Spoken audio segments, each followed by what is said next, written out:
Hi everyone, so as you know, I recently made a video about Greg Doucette lying in order to sell his Turkesterone supplements. Well, to my surprise, Greg made a video response, and I have to admit I was wrong. I was wrong about everything. Greg isn't lying, and Turkesterone actually works. Nope, just joking. So, as you all know, I'm never wrong, except sometimes.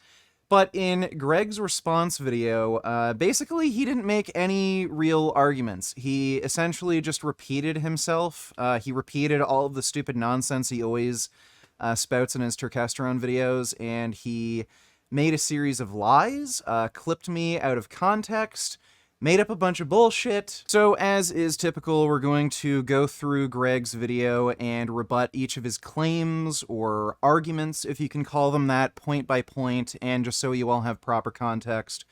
Greg is reacting to the video I made recently where I was criticizing his claims about Turkesterone. So if you want the full context and you want to know everything that's going on here, make sure you watch that video first. And so just because you find research that shows that a placebo effect can make you stronger doesn't mean that Turkesterone doesn't work. Alright, so we are only in the first few seconds of Greg's video, right at the intro, and he starts off with a complete straw man. So I never claimed that just because there is research indicating that the placebo effect is very strong in lifters, that means Turkesterone doesn't work. I never claimed that. The accusation I made against Greg was that he is lying about the standard of evidence that he is using. Rather than using research, ideally placebo-controlled trials, to prove that Turkesterone works, he is claiming that these anecdotal reports are adequate enough to confirm that Turkesterone works, which is absolutely ridiculous. So that is the claim I was making. I was not claiming that because there is research indicating that the placebo effect is very strong in lifters, that means Turkesterone doesn't work. Never claimed that. I was just making the accusation that Greg is lying to you, misleading his audience, claiming that you can rely on anecdotal reporting to confirm that Turkesterone is efficacious. And all throughout Greg's video, he never properly addressed that criticism that I made against him. Rather than explaining why he believes anecdotal reporting is adequate to assess the efficacy of a supplement or drug or treatment, he just made these series of straw mans criticizing claims that I never made, and he also just made up a series of excuses for why he doesn't have to rely on research, which is ridiculous, and I'll explain why it's ridiculous as we go through more of this video. Hi everyone, and welcome to another episode of Greg Doucette's a liar. He keeps on lying, and he doesn't seem like he has any plans on stopping. I mean, how can that not make you laugh? With today's episode, Greg Doucette's a liar, he's going to continue to lie, and he's never going to stop. Of all the things I do on the internet, the one thing I don't do is lie. I'm a straight shooter. I tell you like it is, whether it's good, bad, ugly. I don't care what people think. I'm just going to tell you the truth. This is one of the hardest copes I have ever seen. Greg, you lie constantly. You can't help yourself from lying. You lie even when it makes no sense and doesn't benefit you. I made a whole video on this. Greg entered a cycling race in 2018. He didn't know that it was drug tested, so he got stopped by a drug control officer because he looks like he's taking steroids. The drug control officer asked him to take a urine test, which Greg refused. That resulted in Greg getting an 8-year ban from the cycling organization. For whatever reason, Greg cared to go to an anti-doping hearing to try to get that ban overturned, and he lied during the hearing. There's an entire manuscript outlining his lies, and I made a video of it. Here's the clip. So this is part of the full manuscript of what happened at this anti-doping hearing, and I'll leave a link in the description to the full manuscript, but I'm just going to cover the most important parts. And what happened here was Greg Doucette completed the race, and at the conclusion of the race, Mr. William Kohler, a DCO, which is a drug control officer, approached the athlete, Greg Doucette. There's some disagreement about the details of the discussion between the drug control officer and Greg Doucette, the athlete, but the following facts were not disputed. The drug control officer told Greg Doucette that the athlete was selected to provide a sample as part of an anti-doping test. After some discussion, the athlete suggested that the two men move about 5 to 10 feet away to the side of the road, and they moved to the side of the road to continue the discussion. The athlete told the drug control officer that he would not provide a sample because he knew that he would test positive for testosterone. The drug control officer asked the athlete, Greg, whether he had a therapeutic use exemption, and the athlete said that he did not. The DCO then suggested that the athlete take the test in any event, and the athlete still refused. The athlete signed the athlete refusal form. It is not clear whether the athlete signed a physical form or signed a form on a tablet, though little turns on the format. The athlete asked whether he was allowed to race the next day, and the DCO said that he was not in a position to tell the athlete whether he could race the next day. The athlete and the drug control officer talked for about 5 to 10 minutes in total. So again, they refer to Greg as the athlete here, but Greg's, one of his main arguments against this 8-year ban was that the drug control officer did not properly present himself as required. So Greg's saying he didn't know who this drug control officer was. He could have just been some random person. That's one of the main reasons he didn't submit to this drug test. So if you scroll down, they actually proved that Greg just flat out lied during this hearing. So the athlete, Greg, argued that his compelling justification for refusing to take the test was that he believed that the drug control officer was not a proper drug control officer, and he was a creep, quote unquote. He testified that he did not trust that Mr. Kohler was a legitimate drug control officer and therefore did not want to go with him to give a sample. So I'm assuming this is a urine sample. The athlete had experiences in the past where strangers had suggested to him that they were a drug control officer but were not. That sounds like bullcrap. The athlete testified that he thought Mr. Kohler was talking with him because the athlete was a somewhat famous bodybuilder and was wearing a Superman shirt. So Greg right here is claiming that a random guy wanted to just steal his piss because he likes his YouTube channel and he's a famous bodybuilder. Oh my god. Yeah, a random guy is just gonna try and steal your piss, Greg, because they like your bodybuilding. The athlete also noticed that there was no race officials with the drug control officer. The athlete further argued that he thought that if the drug control officer were actually a drug control officer, the DCO would have told the athlete that he could not race the next day. So, this was their response. As stated above, I find that the drug control officer did have his identification documents around his neck. If an athlete is approached by an individual and asked to provide a sample, and if the athlete is concerned that the person asking is not a drug control officer, and that the person is a creep, quote unquote, the athlete would not and should not engage the person in a 5 to 10 minute conversation. The athlete would not tell the person that he or she takes testosterone and would fail a doping test. The athlete would not ask the person whether the athlete was able to race the next day. The athlete would not talk to the person about TUEs, and the athlete would not sign a form confirming the refusal to provide the sample. Those actions and comments are consistent with an athlete who believes the person asking for a sample is a legitimate drug control officer. So what do you have to say for yourself, Greg? You're a liar. You lie constantly, not just on YouTube, in your everyday life, even when it doesn't make any sense and doesn't benefit you. And your lies are so ridiculous and stupid. You told the people in this hearing that you thought a drug control officer was a crazy fan who was trying to steal your piss. Who the fuck comes up with lies like that? So don't give me this bullshit. I'm a straight shooter. I don't lie. I'm honest and I don't care what other people think. You lie constantly. Shut up. Everybody knows that. Am I in fact a liar? Am I lying about turkesterone? Let's stay tuned and find out. We're going to cover his lies about the turkesterone supplement he's selling. And so have I been lying about what turkesterone can do? I've stated in the past, maybe, maybe not. Does turkesterone build muscle? Maybe, maybe not. Then I tried it, said it worked for me. So this will come as no surprise to anyone that this is a cat. But also, Greg Doucette is lying again. So he took that clip of me completely out of context. It has no meaning. It has no relation to any accusation that I made in my video. I never claimed that Greg is lying about what turkesterone can do. The accusation I made was that he is lying about the standard of proof that is required to prove efficacy. He is claiming that anecdotal claims and self-reporting coming from him and other people are adequate to prove its efficacy. That is a bullshit lie. You need placebo-controlled trials to prove the efficacy of a supplement, treatment, or drug. And what's hilarious here is that Greg has caught himself in another lie. So he played that video clip of the YouTube short he made saying, oh, does turkesterone build muscle? Maybe, maybe not. He made that YouTube short to seem as though he has a reasonable agnostic stance on the efficacy of turkesterone, saying, I don't know if it works, if it's an anabolic agent. I don't know what it does. I'm agnostic either way. Who knows if it works or not? Because there's no research.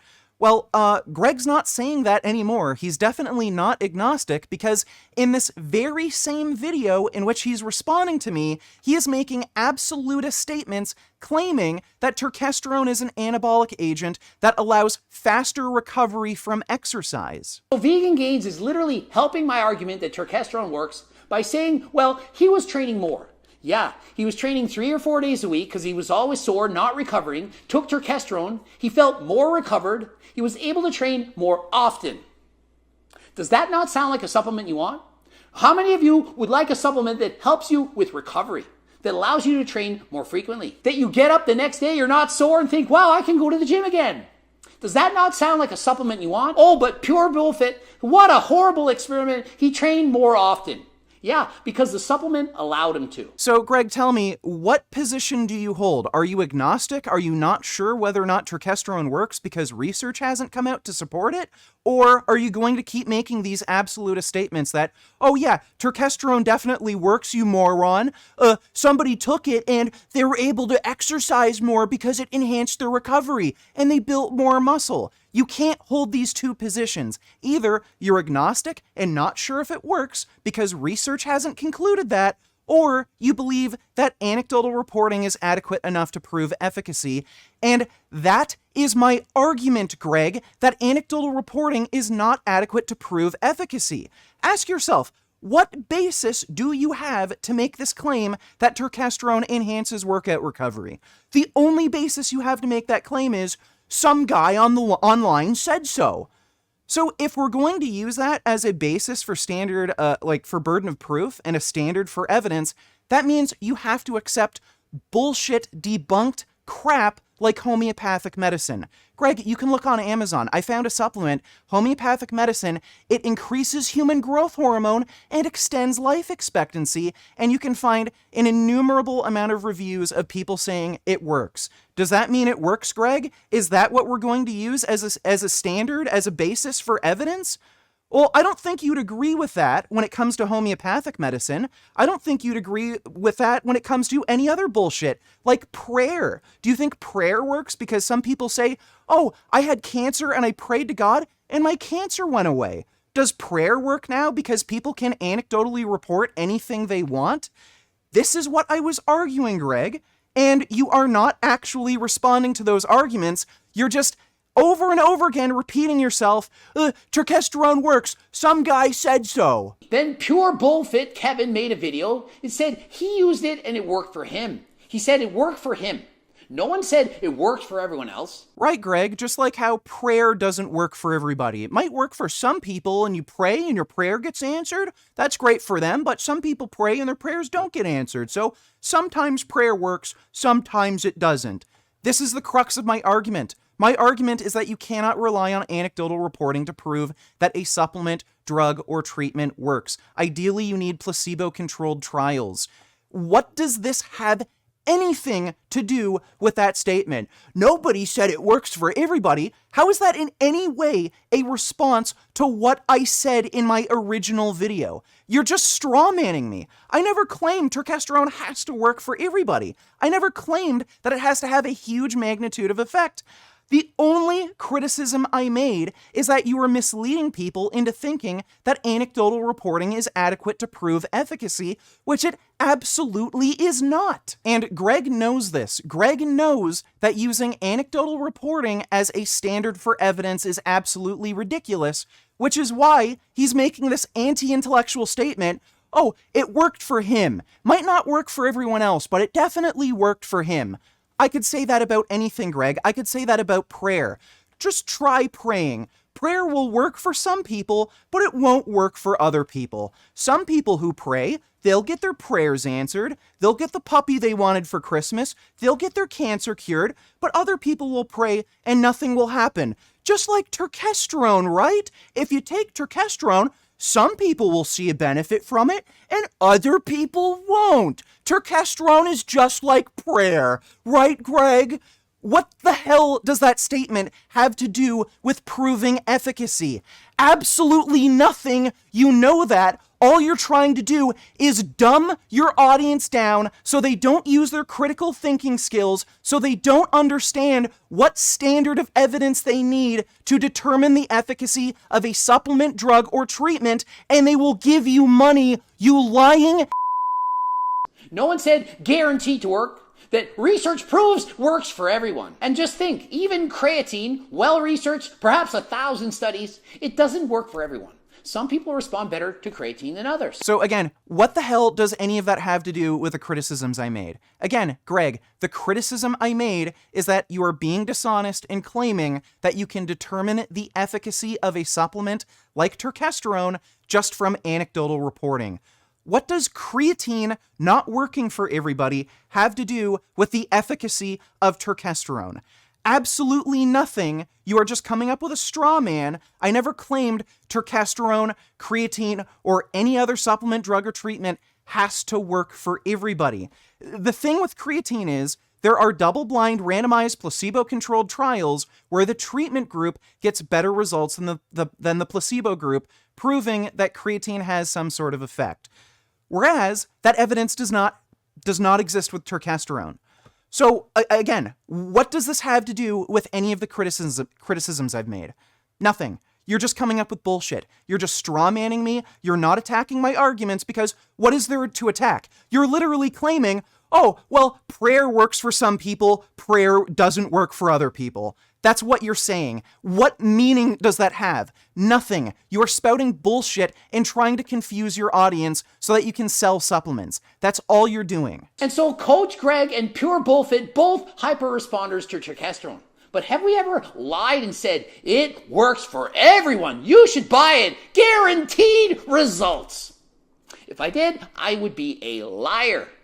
But I didn't. Again, Greg, what basis do you have to make that statement that you and Pure Bullfit are hyper responders to turkesterone?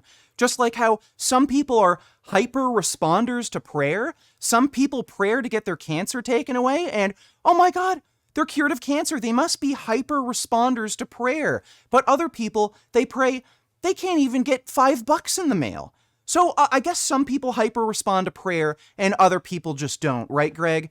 Again, you're repeating the same thing over and over again. It makes no sense. It has nothing to do with the claims or accusations or criticisms I made against you.